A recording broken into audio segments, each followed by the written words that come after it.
இதில் பார்த்திங்கன்னா ஜாயிண்டில் வந்து ஆல்ரெடி ப்ராப்பராக தான் ஜாயிண்ட் அடிச்சிருக்காங்க. இருந்தாலும் இது கஸ்டமராக என்ன பண்ணியிருக்காங்கன்னா அந்த டப்பா வச்சு இதுக்குள்ளே வச்சுருக்காங்க. இந்த ஜாயிண்ட்டு தண்ணிக்குள்ளே படுற மாதிரி இதில் வச்சுட்டாங்க. இது ஆக்சுவலாக பார்த்திங்கன்னா ஒரு 2 இயர்ஸ் பேக்கு நான் தான் கம்ப்ளைண்ட் அட்டன் பண்ணி இந்த ஜாயிண்ட்டை ப்ராப்பராக தான் போட்டு கொடுத்தேன். ஆனால் இந்த டப்பா வந்து நான் போட கிடையாது, இது கஸ்டமராக இன்ஸ்டால் பண்ணியிருக்காங்க.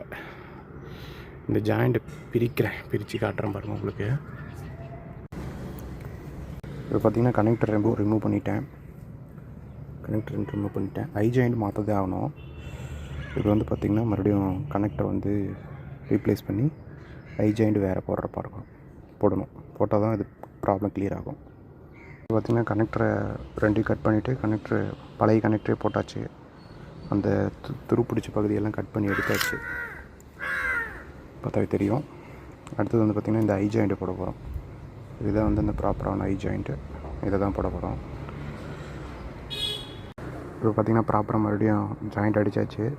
இப்போ கஸ்டமர் வீட்டில் போய் செக் பண்ணி பார்ப்போம் எந்த மாதிரி இருக்குது அப்படிங்கிறது.